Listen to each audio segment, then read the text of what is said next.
Hello, dear readers. My name is Elizabeth Ewan, and welcome to my cozy corner of the internet. As always, my focus is on writing worlds, dreaming big, and making every day magical. Today, we are going to be diving into chapter 34 of my work in progress Project Ember. So, if all things author lifestyle / cozy writing vlog is something that you're interested in, then just keep watching. So, before I sit down to write, I kind of wanted to get to some dishes, wipe down some countertops, clean up the playroom, and then clean up my office a little bit just because things have gotten a little bit messy the past couple of days. My husband and I went out of town to go to our friend's wedding, and it was a lot of fun, but like, you ever get back from like a trip, no matter how big or small, sometimes you get back and like, you kind of like just dump everything everywhere and you're just kind of like, so I just kind of want to dial it back, tidy things up a little bit,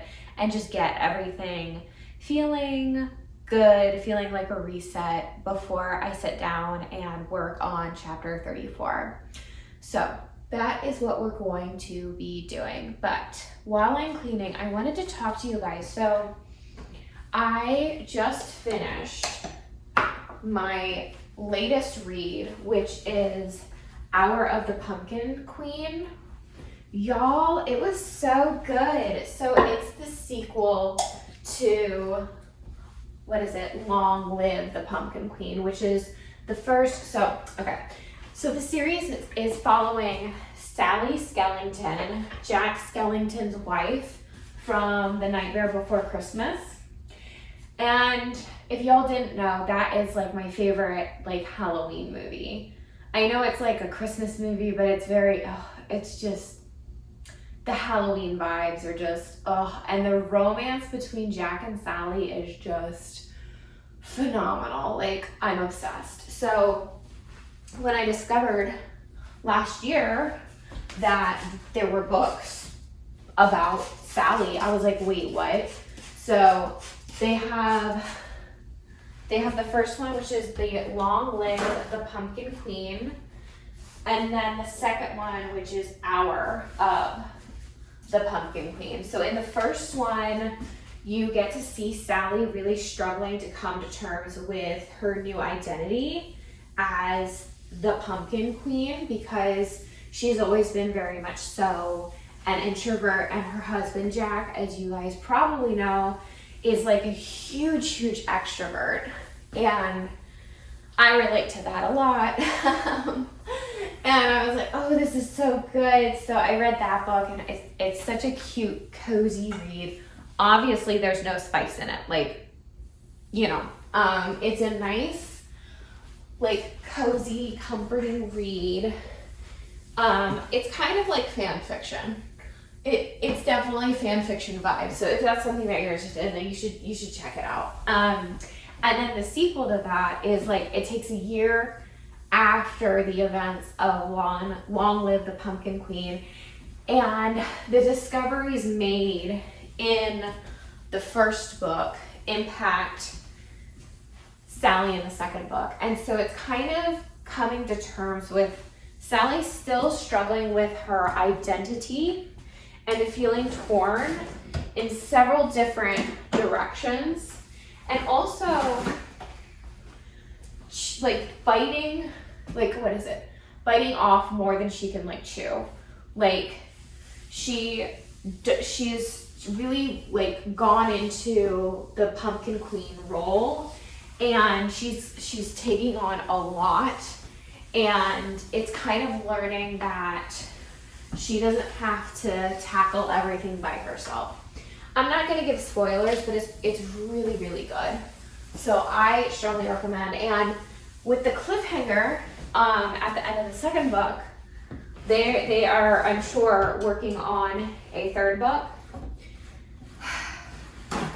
which I want to read now, but it's not out yet. So that's a little disappointing, but it's fine. It's fine. We carry on. We are going to have to get on to reading the next book on my fall TBR list, which I did a video on that. You can check it out if you're interested in it.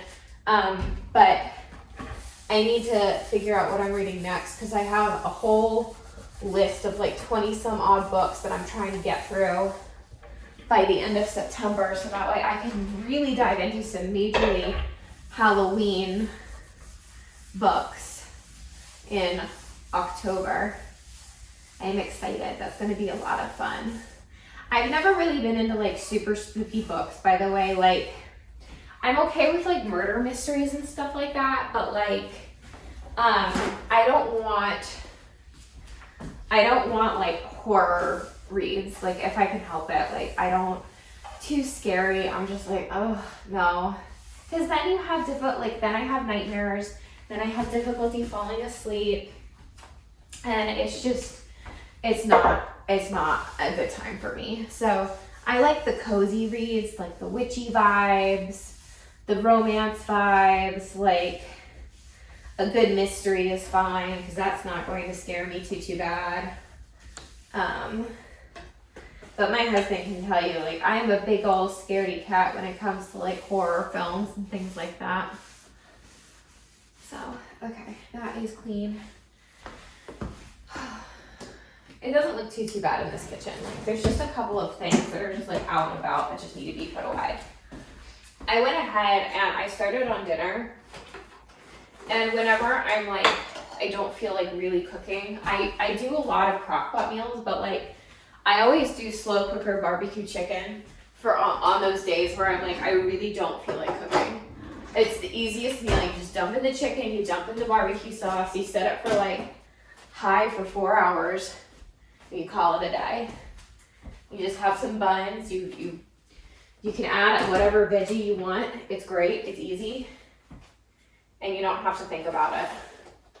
So I always have like frozen chicken breasts in my fridge, and it makes it so much easier to just cook, which is great. So, okay.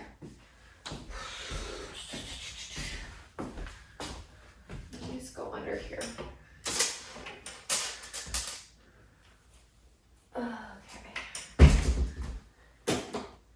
I have like dishes that need to be done. I think I'll do the dishes and then I will wipe down all of these counter spaces.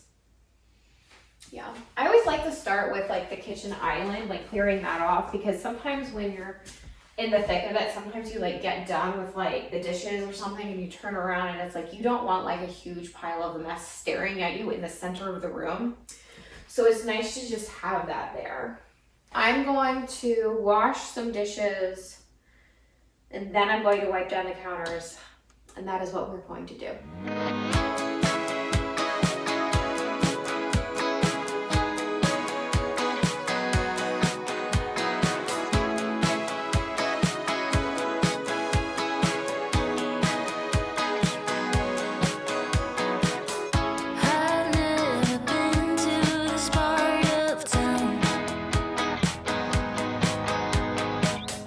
Everyone is dressed up here, but looks so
So you guys can see clearly all of the Halloween stuff is in my office right now, and here's why.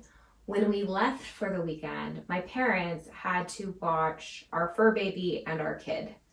And I didn't want the Halloween stuff in the living room because I didn't want my kid to like knock all of my Halloween stuff over accidentally or whatever. So I moved everything into my office. Now, we are decorating in the next couple of weeks. So this stuff has to stay in my office for right now. But once I get to decorating, I'm going to open all of these bins up and kind of just see what's inside and then attack room by room and just start decorating. I already know that box is for this office. There's a box in the corner that's specifically for this office, but we will get to it in the next coming weeks. So I need to organize my desk a little bit better. I have like a whole bunch of wires and washi tape out. And why is it so hot? Oh my goodness. It's because I was moving around. My husband tells me this all the time. He's like, hun, you're hot because you're moving around so much. And it's like, you're right. I am. I'm moving around a lot. A lot. Which is fine, but okay. Where does this one go? This one goes, I've got all my planners. I've got my, I should check off what I've done today so far actually before I put this one away. So I did yoga and I'm gonna lift and run later. I am cooking right now. I did my 2.5 hours outside. I already cleaned my downstairs pretty much. We're about to do chapter 34 together. I'm doing my writing vlog right now. Edit errors. Okay, thumbnail, set up in planner. Okay, so I only have like 3 more goals for the rest of the day that I have to accomplish after this, which is great. It's so good. Y'all, if you haven't gotten yourselves a daily grind planner, like, y'all should get one, because this is straight up the only planner that I use cover to cover. Like, and you don't need, like, I love getting the, like, seasonal, like, themed ones. You don't have to. Like, they have some more classic ones looking on their website. And especially around New Year's, they have, like, more luxe, everyday use planners available. But it's just my personal preference to kind of switch my covers out with the seasons, because it definitely gets me in the mood for whatever season we're in, which is great. But you don't have to get every single planner cover. I just get one, and the main important aspect of the planner is the actual guts of the planner, which is where you write out your top 10 goals for the month, and then you just start checking them off one by one every single day. So that way you're touching on all of your goals, or at least thinking about all of your goals on a day-to-day basis. So it's the only planner, again, the only planner I've ever used cover to cover, and it keeps me on task. Like, if ever I feel like I'm off task, I immediately go back to my planner. I look at what I need to get done and I just do it. Like, I have a plan of action and I just do it. The execution is key. Like, you can plan your day all day long. You can dream about your dreams, but it's like, unless you're actually turning them into a reality, you're not going to get anything done. So there's a dog barking outside. My goodness. It's not my dog. My dog is in doggy daycare. I mentioned to you guys in a previous video, my dog was getting some major seasonal sadness over the summer. Like, she was so sad. I felt so bad. Because she wanted to be outside, but also didn't want to be outside. Like, she wanted to play, and I was like, okay, let's go play. Like, it's hot out though. Like, we get outside, and in all 5 minutes, she would just be glumly coming back to the house. I felt so bad. So I started putting her back in doggy daycare. We used to do this when she was like a really little puppy back when we lived in Atlanta, and she loved it. Like, she used to go every single day, but that was when I worked in corporate. So I would just drop her off at doggy daycare and I would pick her up at the end of the day and she'd be happy and tired, like having had a good time with her doggy friends all day. And then when we moved to the Charlotte area, we have like a nice big gated backyard, so we didn't really feel the need to put her in doggy daycare, and we weren't sure if we had found the right fit for a doggy daycare for her, because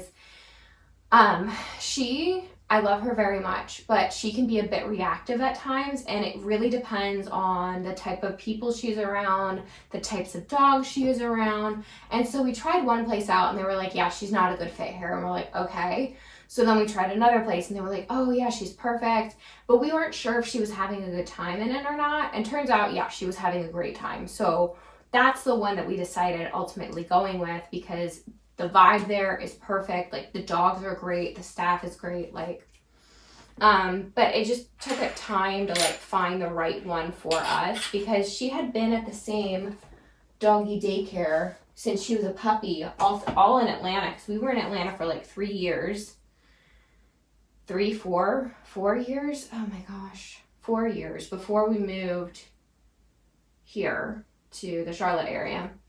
And so she had a routine there, and now she has another routine with some new doggy friends and her new doggy daycare, and she seems very, very happy in it. But whenever I hear a dog barking outside, I'm like, that can't be my dog, because my dog is at doggy daycare. It's funny, it's silly. So, okay, we are making progress ever so slowly, just trying to organize. I need to organize this area one day, like someday soon. I have a feeling that needs to be organized. Once I get all these bins out, I think, because I need to organize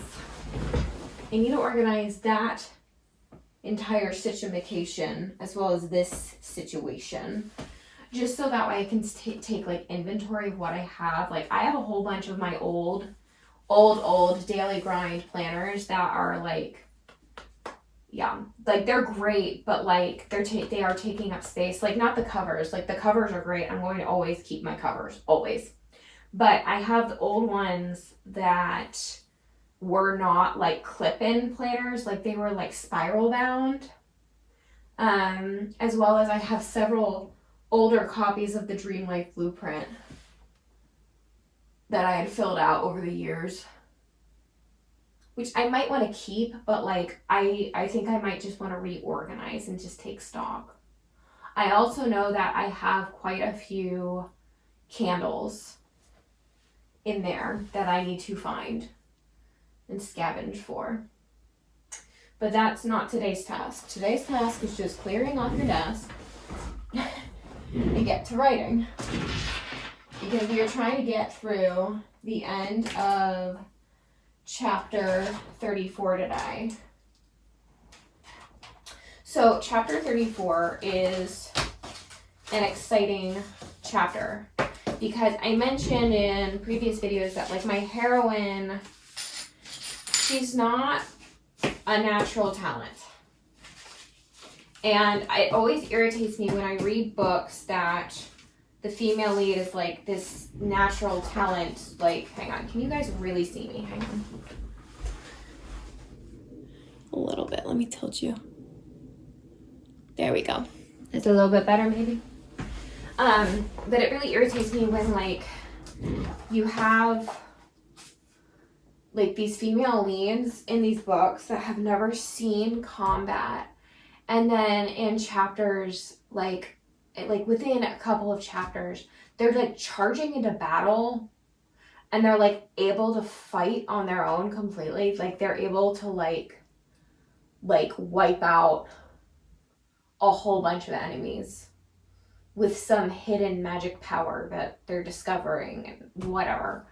And I've never been a fan of those tropes. Like, I'm not trying to bash other books, but it's one of those things where it's like, it's just so unrealistic. Like, and it's so frustrating because it's like, as someone who's never been like like I have certain aspects of natural talents, but like sports and physical prowess is not one of them. Like I've never been good at any kind of sport, nothing physical. Like so yoga, take yoga for example. To do yoga properly, like I have had to spend like I've been doing yoga for years, and I'm finally getting to the point where I can do some of the flying poses. But like guys, like it's not like natural talent. Like it's not like, oh yeah, like no, like I have had to work at those flying poses.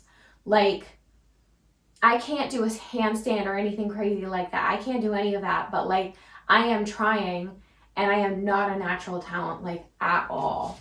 Like it's, yeah. So my female lead is similar in that aspect.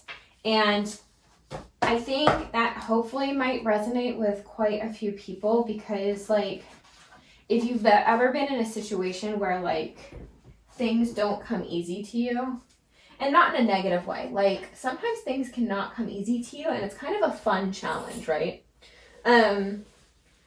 But in this instance for my female lead, her lack, okay, this is the September calendar. I need to put this in this one. I have different planner covers for the different aspects of my life. This black one is for like my social media stuff, which is great because I am stepping up social media like nobody's business. What was I saying? Yeah, so like there are going to be consequences to her not having that natural talent, and it is frustrating for her for sure. Okay, I'm gonna put you guys September calendar up here. Even though it's the middle of the month, it doesn't matter. I need to fill out my calendar and plan out my social media a bit better for September, because I've been clipping my YouTube videos, which is great, but I need to edit those and get those uploaded. Because apparently what's been happening on YouTube, which is very interesting, is on YouTube, people are discovering my longer form content through my shorts, which makes a lot of sense. Like, you never want to post content just once. Like, typically in order for people to see your content, you have to post it 3 to 5 times. And that might sound crazy, but it's like when you post it several times, you're reaching more and more audiences with it, and you might be reaching some of the same audience with it, but in a different, more digestible format for them. So that's something to consider. But I thought it was really interesting that my shorts on YouTube have been linking people to my longer form videos. I love this planner. This planner cover's gorgeous. All of the like Luxe Halloween covers are like such a vibe. Yeah, so okay, going back from social media, natural talent. Right, so like if you've ever had to work at something in your life, like you'll know the struggle. You will know that struggle of feeling like maybe like you're not good enough and having self-doubt and dealing with those struggles. Not realizing that you're comparing yourself to people that maybe like, yeah, they make it look easy and maybe they make it look effortless, but you don't know how much like time and effort they have like put into their hard work. And so that's something that my female lead is definitely going to be struggling with. These are stickers, they're staying out. Okay, for that. Oh my goodness, my habit trackers that I need to fill that out. Okay, these are going upstairs with me. These are going upstairs in my dopamine detox one, I think. I've been doing, you guys know, I've been doing the glow up challenge, the 1-2-1 glow up challenge, and the concept is like there's 121 days from September 1st until the end of the year, December 31st. And that means that you have 121 days to like completely transform your mindset, your skin, your body, like, you know, just that final 4-month push, because like so many people around this time of year kind of start looking at their New Year's resolutions from the previous year and they start like giving up, which is so sad. Don't give up.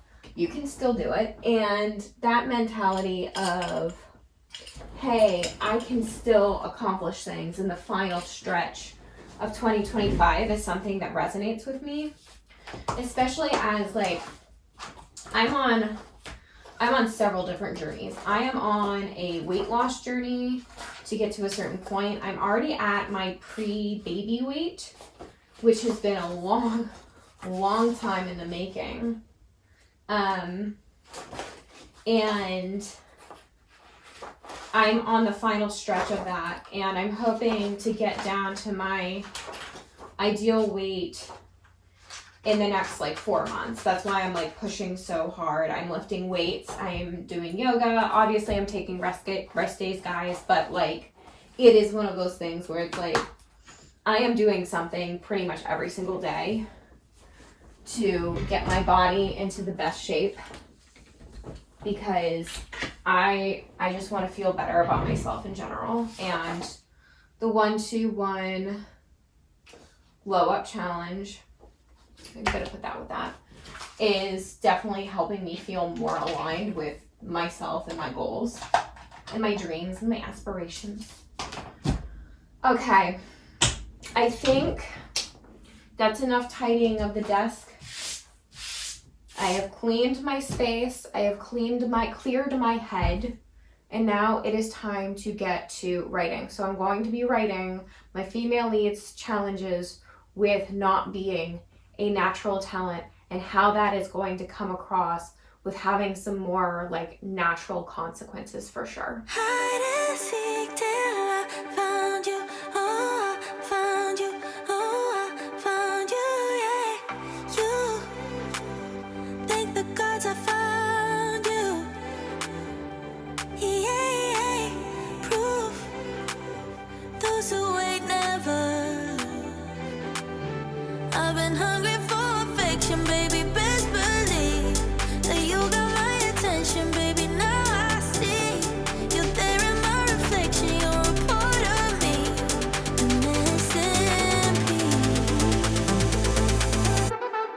Hide and seek till I found you, oh, I found you, oh, I found you, yeah. Hide and seek till I found you, oh, I found you.